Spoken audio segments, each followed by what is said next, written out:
बच्चों स्वागत है आपका अपनी classes exam study with you में। बच्चों हम लोग जो है कक्षा 10वीं का आज आप लोगों के लिए विज्ञान लेके आए हैं, जिसमें कि हम लोग चैप्टर 1 पढ़ चुके थे, आपको मिल जाएगा आज प्ले लिस्ट में। ठीक है, आज हम जो है वो चैप्टर 2 पढ़ने वाले हैं। तो बेटा अगर आप लोग चैनल पर नए हैं तो प्लीज़ आप लोग चैनल को सब्सक्राइब जरूर कर लीजिएगा, साथ ही साथ बेल आइकन को प्रेस करना बिल्कुल भी मत भूलिएगा आप लोग।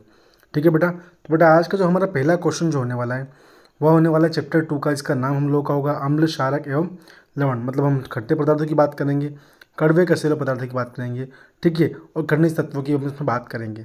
ठीक है बेटा, तो आज का हमारा पहला क्वेश्चन जो होगा वो होगा हम लोग का बेटा कि अम्ल किन्हें कहते हैं। तो अम्ल जो होते हैं वे पदार्थ होते हैं जो स्वाद में खट्टे होते हैं तथा नीले लिटमस पत्र को लाल कर देते हैं, अम्ल कहलाते हैं। अब देखो बेटा स्वाद में कैसे, स्वाद कहाँ से आता है हम लोग को, स्वाद हम लोग का आता है हम लोग के जीभ से। जीभ मतलब जीबान जिसको हम लोग बोलते हैं।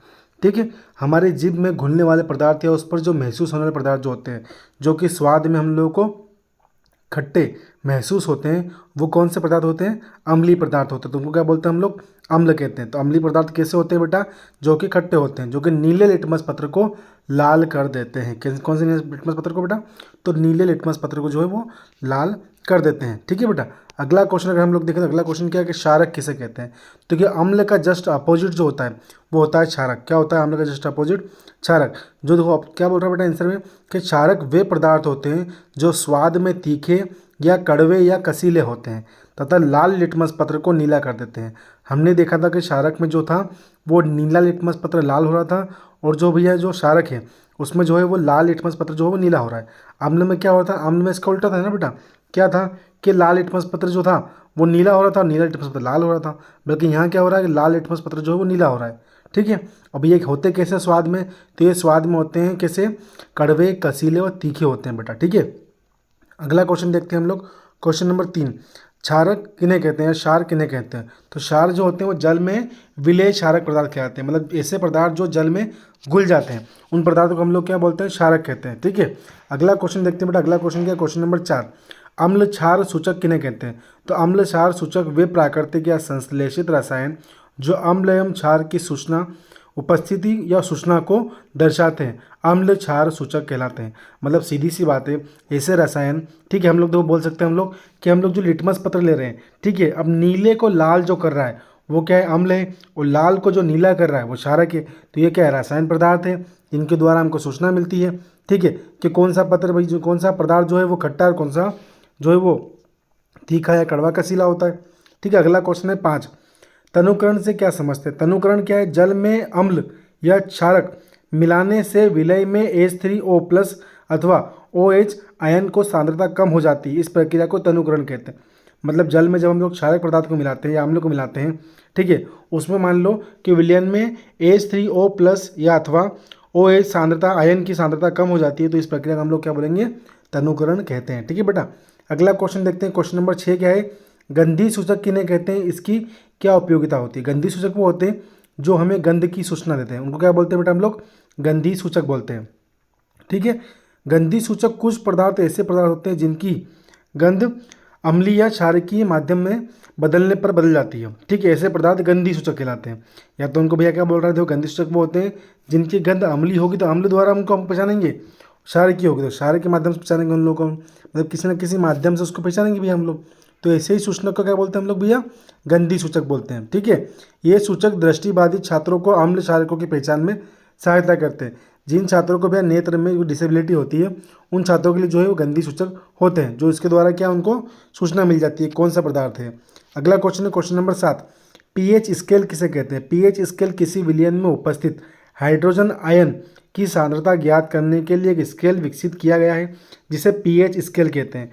ठीक है, किसी विलयन में हाइड्रोजन आयन मतलब H- और H+ की सांद्रता ज्ञात करने के लिए, ठीक है, जो हम लोग बोल सकते हैं कि एक उपकरण उपयोग किया जाता है उसको हम लोग क्या बोलेंगे, पीएच स्केल बोलेंगे। ठीक है बेटा, अगला क्वेश्चन है बेटा, अम्लीय वर्षा से आप क्या समझते हो। तो अम्लीय वर्षा में देखो क्या बोल रहे हैं, अम्लीय वर्षा में वर्षा के जल का पीएच मान जब 5-6 से कम हो जाता है, मतलब देखो एक जो पीने योग्य जल होता है ना, उदासीन जल, उसका पीएच मान होता है बेटा 7। कितना होता है, नॉर्मल जो प्योर वाटर हम लोग होता है उसका जल होता है उसका पीएच मान होता है 7। 7 से अधिक अगर है, ठीक है, या 7.1 भी अगर है बेटा तो वो क्या है, क्षारकीय हम लोगों का। ठीक है, और हम यहाँ बोलेंगे 7.9 भी अगर है तो ये क्या है, अम्लीय, ये क्या है, अम्ल है हम लोगों का। ठीक है बेटा। और ये क्या है हम लोगों का क्षारक है, ठीक है। और यहाँ अगर हम लोग देखेंगे तो ये क्या हम लोगों का उदासीन है, क्या है उदासीन होगा हम लोगों का, ठीक है बेटा। तो आप लोगों को ध्यान रखना है ना। अब देखो मैं आगे बढ़ता हूँ बेटा, तो आगे मैं आपको दिखाता हूँ।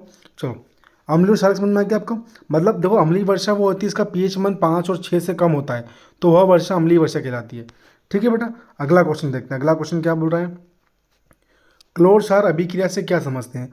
क्लोर क्षार अभिक्रिया जब सोडियम क्लोराइड के जलीय विलयन में विद्युत धारा प्रवाहित की जाती है तो यह वियोजित होकर क्लोरीन गैस एवं सोडियम हाइड्रोक्साइड क्षार उत्पादित करती है। इस प्रक्रिया को क्लोर क्षार अभिक्रिया या क्लोर क्षार अभिक्रिया कहते हैं, ठीक है। मतलब क्या कर रहा है सुनना फिर से कि सोडियम हाइड्रोजन या सोडियम क्लोराइड में के जलीय विलयन में, मतलब एक विलयन है, एक पानी का घोल ले लो, मान लेते हैं हम लोग, उसमें सोडियम क्लोराइड का एक विलयन डाला हमने, ठीक है, एक पात्र में, ठीक है। अब विद्युत धारा प्रवाहित की जाती है, मतलब विद्युत की एक धारा उसमें प्रवाहित कर रहे हैं, तो यह वियोजित होकर क्लोरीन गैस बनाती है। मतलब कौन सी गैस बनाएगी भैया उसमें, तो क्लोरीन गैस बनाती है एवं सोडियम हाइड्रोक्साइड क्षार उत्पादित करते हैं। तो इस प्रक्रिया को हम लोग क्लोर क्षार अभिक्रिया कहते हैं। ईजी है बेटा, ठीक है।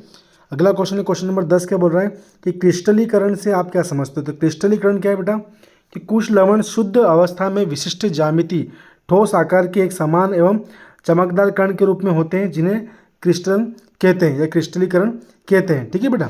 अगला क्वेश्चन देखते हैं हम लोगों का। तो अगला क्वेश्चन क्या है, क्वेश्चन नंबर देखो, क्वेश्चन नंबर हम लोग होगा बेटा 11। क्वेश्चन नंबर क्या होगा, क्वेश्चन नंबर 11 क्या बोल रहा है, क्रिस्टलन जल क्या होता है। तो क्रिस्टलन जल लवण के एक सूत्र इकाई में जल के निश्चित अणुओं की संख्या को क्रिस्टलन जल कहा जाता है, ठीक है बेटा। अगला क्वेश्चन देखते हैं हम लोग। तो अगला क्वेश्चन क्या है हम लोग का, क्वेश्चन नंबर 12 क्या बोल रहा है समझेगा बेटा, ठीक है।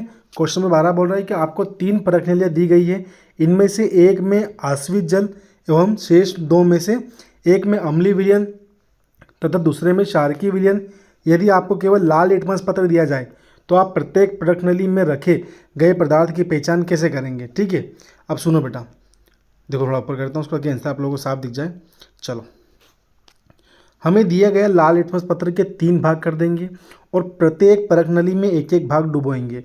जो लिटमस पत्र नीला हो जाएगा उसमें क्षारकीय, हमने पढ़ा था ऊपर कि नीले लिटमस पत्र को जो लाल कर देता है, ठीक है, क्या है, नीले लिटमस पत्र को जो लाल कर देगा वो कौन सा है, क्षारकीय विलयन होगा। उसे पृथक करेंगे। शेष दोनों प्रश्नावलियों में से एक में अम्लीय विलयन तथा दूसरे में आश्वित जल होगा। सही बात है, वैसे हम लोग क्षारक अलग कर लिया तो एक में या तो शुद्ध जल होगा और एक में क्या हम लोग का अम्लीय जल होगा, ठीक है। क्षारकीय विलयन वाले प्रश्नावली से नीले लिटमस पत्र को निकालकर 2 भाग शेष दोनों प्रश्नावलियों में एक एक भाग डुबोएंगे।